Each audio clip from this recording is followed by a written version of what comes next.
Ka Mawa Maitra ka badai ka MP jong ka Lok Sabha na po ka Krishna Nagar constituency na po ka Jala West Bengal bat ka bajabru ka election MP na kasing All India Trinamool Congress hapo ka jingalam ka Mamata Banerjee ka badai ru ka Chief Minister jong ka Jala West Bengal ka Maitra haba ay ka jingkran menta ka sngi hapo ka ying dorbar thawain ka Lok Sabha na ka banta ka mangtengka kalaong ba ka sarkar kala shim ya ka khajana kabatip kum ka GST kumba prahajar arspa ripulai klor nakabanta ka health insurance jong usnem arjar apply apsaw bat kani ka jingshim pisa ka sarkar kalong kababian kamaitra kalaong ruba lada ka shim tax nakabanta ban yada yaladi nakayap ka im kapang ka shitom kandon kam ayu ban shim ya kini ki health insurance bat kan sa pendu jingkermen hiru ban shim namar ba ka khajana kala he shaba palat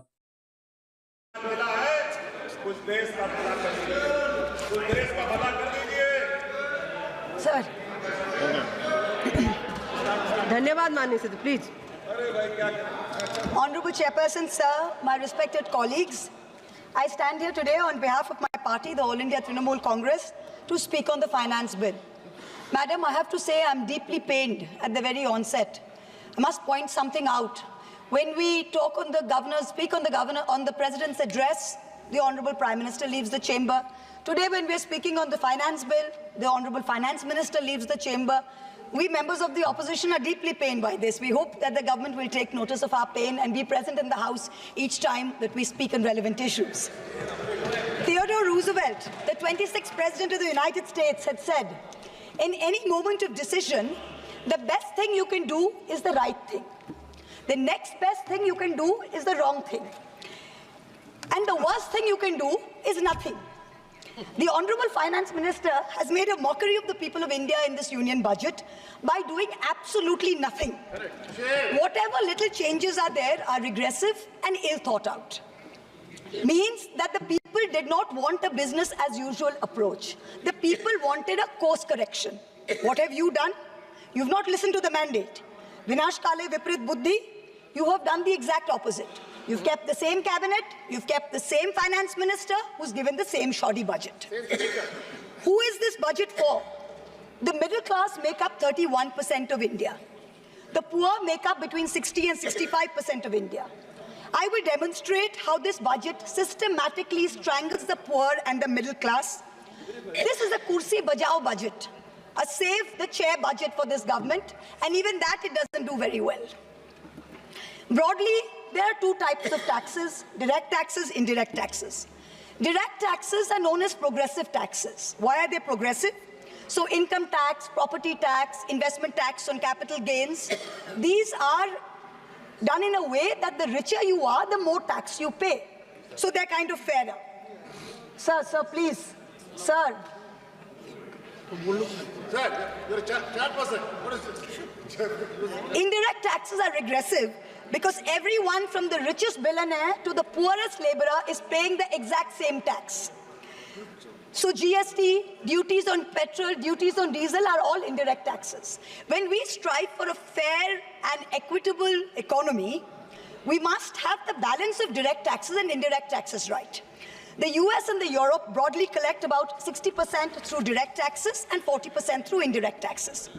Some Scandinavian states with welfare models collect 70% through direct taxes, 30% from indirect taxes. In India, it is the exact opposite. 65% of tax collection comes from indirect taxes, where billionaires pay the same as the poorest laborers, and only 35% comes from direct taxes. Even within the direct tax bracket, for the first time in our country's history, salaried professionals and the middle class are sharing a greater tax burden than rich corporates. The middle class is contributing 55% of direct income taxes under this government, up from 38% under the UPA. The richest corporates in India today contribute only 45% of direct taxes. Not only is the middle class being taxed, but now with this budget, the savings of the middle class have also been taxed with removal of indexation and with a rise in the short-term capital gains. Investors who've made more than 11% return, we've done the calculation, that's about the threshold rate. If you have made more than 11% returns, so if you've made higher returns, then this new tax regime with the removal of indexation has happened is good for you. Now, people like our parents, pensioners, salaried middle class, risk-averse people who invested in gold, in property, in debt mutual funds, the removal of indexation has harmed them disproportionately. So the middle class has lost out. Debt mutual fund holders will end up paying more than 40% more tax because indexation is being changed from 20% to 12% for investments made before April 1st, 2023. So this is effectively penalizing those who've made low profits. You've anyway made lower profits. People think real estate has made enormous profits. If you look at RBI's housing index for the past 10 years, the average rise in property prices has been between 4.5% and 5%. So if the middle class is invested in property, that is below 11% return, so indexation is going to harm you. The current GST regime is irrational and iniquitous. There is 18% GST levied on life insurance and medical insurance products. The Honorable MOS Finance yesterday, on Monday, told this House that the government has collected 8,263 crores as GST on health insurance for the fiscal year 23-24 alone. This is blood money. Our Honorable Chief Minister Mamata Banerjee wrote a letter to the Finance Minister, to the Centre, pointing out that this is a completely anti-people tax. What is life insurance? What is health insurance? It is people guaranteeing and spending money and protecting against life's uncertainties, against accident, against injury, against ill health, against death. What are you doing? You are imposing GST, same rate that a billionaire pays, the poorest middle class person has to pay. So people are deterred from taking out new policies. People are deterred from continuing existing insurance. This should be removed at the earliest. Now, let me now move on to what affects more than 70% of Indian citizens, social sector allocations. The general trend over the past decade, in every budget in the last 10 years, of which our Honorable Finance Minister has presented 7, has been in nominal terms, you have allocated more money to the social sector. But if you account for inflation and you look at real allocations, inflation adjusted, allocations have seen reductions of over 25% in the past 10 years. I'm going to look at real allocations, that is adjusted for inflation, for some major schemes in the past 10 years. Sarva Shiksha Abhijan, minus 18%. Rashtriya Madhyamik Shiksha Abhiyan, minus 9%. ICDS, which affects every child, it's a school scheme, minus 34%. Mission Anganwadi, minus 5%. PM Poshan, minus 45%. PMGSY, those of us who have rural areas, the Pradhan Mantri Gram Sadak Yojana scheme, minus 47% reduction in real terms. The National Social Assistance Program, minus 20%. The combined expenditure on 5 social schemes, the top 5 social schemes as a percentage of GST, of GDP, has declined from a peak of 0.93%, so almost 1% of GDP in 2009-10. Do you know where it is today in 23-24? It is 0.36%. It is only a third of what it was in 9-10. The Manrega budget during COVID, when the centre was telling all the states, please give employment to the labourers, they are going back. The Manrega budget in 2021 was 0.6% of GDP. Do you know what it is today? 0.26%. No, specific budget figures for 24-25 are shameful.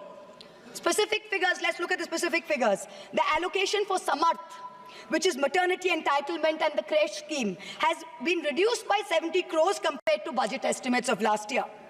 The budget for the National Social Assistance Program, for again those of us with rural areas, you know how important this is. This is what gives social security pensions to the elderly, to single women, to disabled. This is unchanged from last year at 9,652 crores. 9,600 crores, same as last year, no adjustment for inflation. The central contribution to social security pensions has been unchanged since 2014. It was 200 rupees in 2014. It is still 200 rupees per person today. The price of the cutlets in the parliamentary canteen in the last 10 years have been adjusted for inflation with the government's approval. The price of the cutlets in the parliamentary canteen have more than doubled. But when it comes to giving social security for the poorest of the poor, it is still 200 rupees in the last 10 years, no change. This budget's allocation, there is no room for higher salaries for Anganwadi workers. Their salaries have been unchanged since 2018. No room for higher honorarium for midday meal cooks. You have to understand a lot of the women in villages depend on only Anganwadi sectors and midday meal sectors for any source of employment. There has been no higher allocation for supplementary nutrition given to children. The National Food Security Act, the NAFSA, mandates coverage of 67% of the population through PDS. The Prime Minister has very proudly proclaimed that this is a food surplus country. Fine. Then why have we not increased the population covered under rations? Since 2011, you have not had a census. Since you have not had a census, you have not increased the number of people being covered under rations. Also, one very important question. Why is the central government blatantly defying the directions of the Supreme Court? We went to the Supreme Court on the migrant workers case. The Supreme Court gave an order, a direct order to the central government that the central government is to give rations to 8 crore migrant workers of the unorganized sector who have been left out of the food security net. The last hearing was on 16 July 2024. Court again said that you have to please give money to the states which have issued additional cards, ration cards. But there's no room in the budget for this. There is no allocation. In this rush to protect its own chair, the government is making a very dangerous mistake, which is it's not giving enough to protect our borders. Military experts have repeatedly warned us that India's military capability has to be modernized because we are fighting on two fronts. One is against China, we need a dissuasive deterrent. Against Pakistan, we need an offensive deterrent. The budgetary allocation for defense in this budget is 6.22 lakh crores. This is a marginal decrease of 2,000 crores compared to revised budget estimates. We have reduced it by 2,000 crores. This year's allocation, the budget defense allocation, is 1.9% of GDP. This is the lowest since 1960, the lowest. Shame. Despite many economic constraints, past governments had always given close to 3% of GDP, which is the universal norm for defense. Over the last decade, ever since this government's been in power, it's been hovering around 2%. We have been unable as a government to compel China to restore status quo ante-April 2020 on the line of actual control. We have been unable to deter Pakistan. In the last 2 months alone, over 50 security personnel and about 10 civilian pilgrims have been killed in Jammu. Capital expenditure on military equipment, 1.7 lakh crores. On paper, this shows that it's almost a 10% increase. What we haven't taken into consideration is this increase was largely due to Russia's inability to supply contracted weapons to us because of the Ukraine war. If we take into account inflation and we take into account the rising dollar rate, we're almost flat. The gap between projections made by the armed forces and between actual allocation is 17 to 23%. That's the gap. कुर्सी बचाने में आप मस्त थे, देश को भी देखिए. We need close to 3%, 2.5 to 3% of GDP to defense. This is something that the country needs to look at. The Honorable Finance Minister started off her speech by talking about the focus on Annadata or farmers and how much this government has done for farmers. The Economic Survey of 24 says 42.3% of Indians depend on agriculture. That's 600 million people, that's 60 crore people. If I looked at the economic survey, 22nd July, very carefully. What did the headline say? The headline says, agricultural sector has registered an annual average growth rate of 4.18% in the last 5 years. But then I needed to read and read and read, and in the fine print was written that last year was only 1.4%. So 4.18 over last 5 years is anyway, when you compare it to inflation, is nothing. But when you compare last year's growth of only 1.4%, what is it saying for 60 crore of our people who depend on farming? Productivity and resilience in agriculture was one of the first themes, priority number 1, according to the Finance Minister's budget. She had made 9 priorities. This was priority 1. But the provision for agriculture and allied sectors is only 1,52,000 crores. Whereas the provision for one bullet train from Ahmedabad to Mumbai is 1,08,000 crores. Please look at the comparisons, everybody. Priority 2, Finance Minister said, is employment and skilling. This government has got the worst track record of creating jobs. India has more jobs in the informal sector, not in the formal sector. The budget is talking of an internship program with the top 500 companies. This is a joke. The top 500 companies employ 70 lakh people in total. That is 1% of the total workforce. Our workforce is about 57 crores. You are expecting companies which have a total which employ 70 lakh people to give employment to 1 crore interns. Please let us know how this is going to happen. I'm really curious. The real problem is somewhere else. The real problem is that 10.3 crore youth have basically become so dejected, they have given up looking for jobs. The finance minister, she mentions skilling loans, she mentions education loans. Skilling loans are for 25,000 people, education loans are for 1 lakh people. The country has 140 crore people. Now, what are we doing? Priority 3, according to the finance minister, inclusive human resource development and social justice. In this section, the budget says, first on Bihar, we will support expressways. What you're not saying is that you will make expressways which will charge very high tolls. So you are recovering the money, you're not doing anyone a favor. You're charging back-breaking tolls. You might give another bridge which might collapse. Yes. You will set up another power plant, which like Jharkhand may also be outsourced to a favorite businessman. Correct. He can be given a nice juicy PPA and sell more imported coal. Secondly, on Andhra, there are no grants, but only loans, that too from multilateral agencies. So basically, dollar loans will be given to Andhra Pradesh, which future generations will have to pay back with interest. There was also another sweeping statement. Grants for backward regions of Rayalaseema, Prakasam and North Coastal Andhra, as stated in the Act, will be provided. I looked in the entire demand for grants with a tooth comb, with a microscope. And I looked at the expenditure budget, nothing was provided anywhere. I don't see the intelligent people of Andhra being fooled by this. Priority 4, manufacturing and services. The finance minister has devoted an entire section on how MSMEs are a priority. I believe her, yes, it should be a priority. But I'm very confused. Most medium and small enterprises are either proprietorships or partnerships. Madam, can you please explain why these proprietorships and partnerships are taxed at higher rates than companies? This makes no sense. Is the A-team the only businesses who are sending truckloads and tempo loads? MSMEs are not sending, is that the problem? And also the government needs to get rid of the bizarre 29A of the Insolvency and Bankruptcy Code, because it is killing companies that are in trouble. It does not allow promoters to propose a resolution plan. As long as we have this code, promoters cannot propose a resolution plan. We need to get rid of this. Priority 5 in the finance minister's speech, urban development. The Prime Minister had said every citizen will get a house by 2022. We are now in 2024 and we are still making allocation for 3 crore more houses. Yes. Can you please tell us how many more houses we need and when it's going to be done? Let's get this over with. 2047. Priority 6, energy security. The less I speak about this, the better it is. Energy security is security for best friends.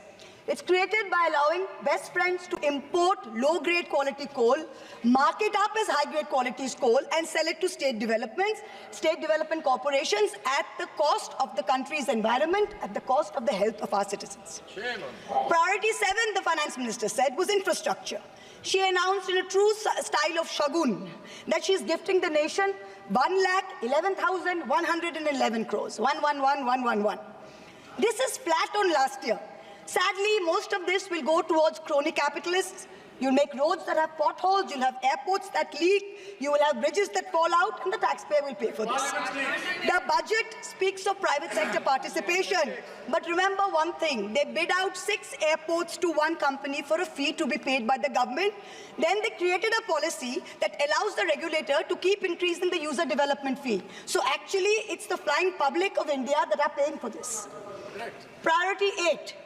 Innovation, research and development. Grand words, these are just grand words. The finance minister seems to have forgotten that most entrepreneurs register their product and software IPs in foreign countries like the US, since IP registration system for patents is a complete failure in our country.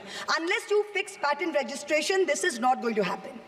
The last priority she talks about is next generation reforms. This is also another Jamla. She says, I propose to earmark a significant part of a 50-year interest-free loan for competitive federalism. So this is double speak. We'll keep this money in our pocket, see through our Jumla and they make a big fuss. We'll have some additional funds to keep them happy and to keep the government going.